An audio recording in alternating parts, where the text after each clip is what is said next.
Hindi lang ang Pilipinas ang binubuli ng China, maging ang Vietnam ay nakaranas din ng pagmamalupit ng China, maging ang Indonesia. Ito ay sa paraan ng labas-pasok ng kanilang mga warships at Coast Guard vessels na tila ba sila ang may-ari ng karagatan. Pero hindi nagpapabuli ang Vietnam maging ang Indonesia and of course ang Pilipinas. Ang Pilipinas ay laging idinadaan sa diplomasya kahit lantaran na ang ating pag-aari ay nilalapastangan ng China. Maging mga isla na nasa West Philippine Sea ay tinatayuan ng infrastructures ng China at hindi lang sa West Philippine Sea dahil mismong sa Australian Sea pumasok na ang tatlong warships ng China. And of course, hindi na nahimik ang bansang Australia at may ginawa ito. Pero iginiit ng China na legal daw ang kanilang ginawa. Yan ang ating pag-uusapan sa videong ito.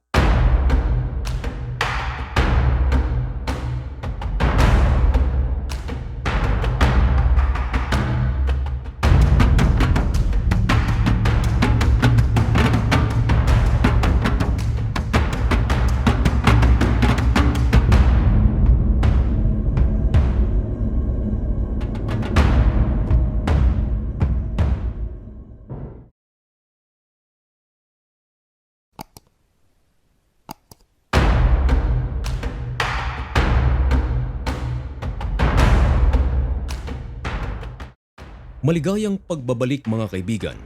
Kumusta na kayo? Kumusta ang ngayong araw ng Biyernes? Ngayon ay February 28, 2025, huling araw ng buwan ng Pebrero. Marso na naman tayo. Isa na namang napakainit na balita ang ating ihahatid sa inyo. Ito ay tungkol sa namumuong tensyon sa pagitan ng China at ng Australia. Sabagat nito lang nagdaang araw mga kaibigan, hindi lang isa, hindi lang dalawa, kundi tatlong warships ng China ang pumasok na mismo sa karagatan ng Australia. Talaga namang napakabait ng China dahil hindi lang sa West Philippine Sea gumagawa ito ng aggression dahil ang kanilang mga warships at kanilang mga Coast Guard vessels labas-pasok ito sa ating teritoryo at maging sa teritoryo ng Vietnam at Indonesia. Nariyan pa ang kanilang mga magagandang ugali na kahit na mismo sa loob ng ating teritoryo dito sa lupa, para bang sila ang Pilipino dahil parang ang mga Pilipino ay banyaga sa ating bansa. Tama, napakabait nila kung ang magsasalita ay adik sa asal na ipinapakita ng Chinese forces sa West Philippine Sea.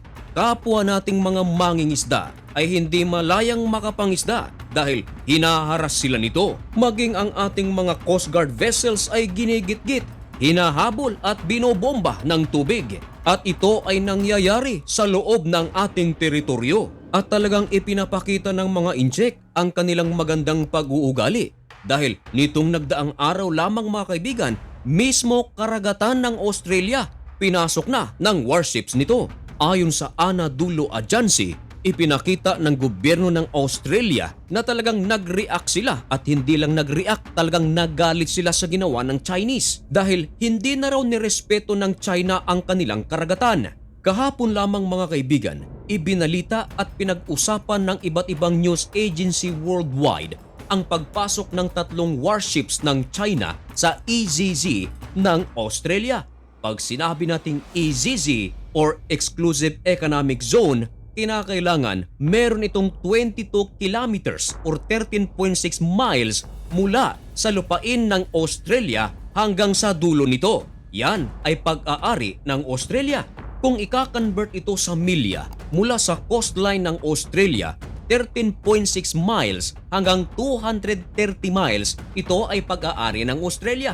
Pero alam nyo ba mga kaibigan na ang warships ng China ay pumasok na 340 miles. Ibig sabihin, lumampas na ito ng 110 miles mula sa karagatan ng pag-aari ng Australia. Pero alam nyo ba mga kaibigan, sumagot ang China.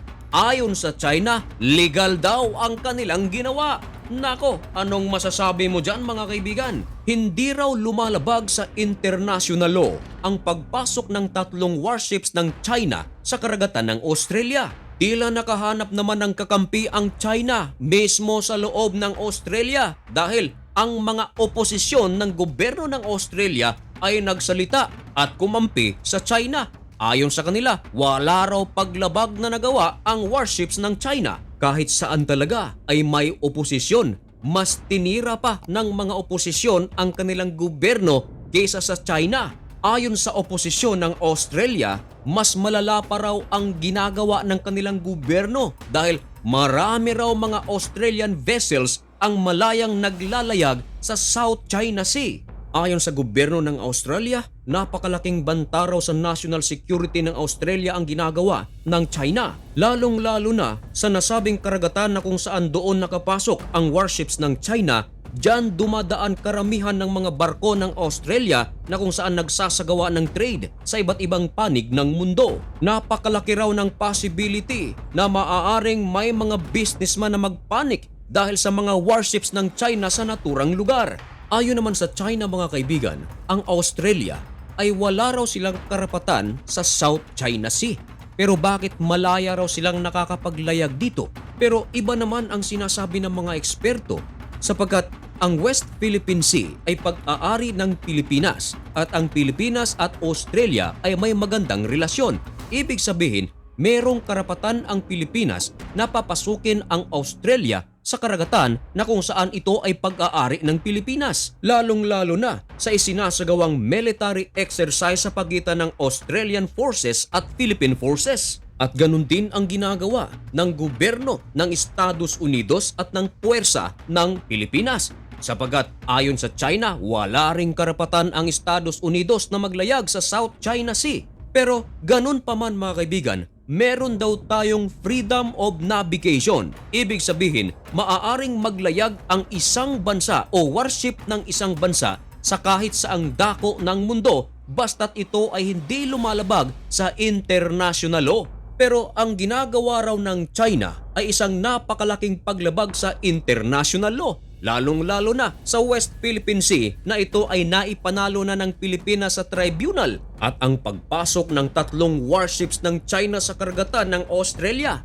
Mabuti sana kung mga fishing vessels lamang. Can you imagine? Warships? Ano ang ibig sabihin nito? Ito raw ay isang napakalaking provocative action. Kung inyong pagmamasdan ng mabuti ang mapang ito, ang mga karagatan na nasasakop ng line na pula, yan ang inaangkin ng China. Talagang napakalapit na nito sa lupain ng Pilipinas, lalong-lalo na sa Palawan. Pero Pilipinas ang binabaliktad ng China. Ang lumalabag daw ay hindi sila, kundi tayo.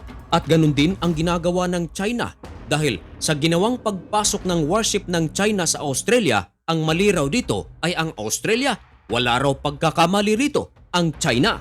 Ano ang inyong masasabi tungkol sa mga tinuran ng China?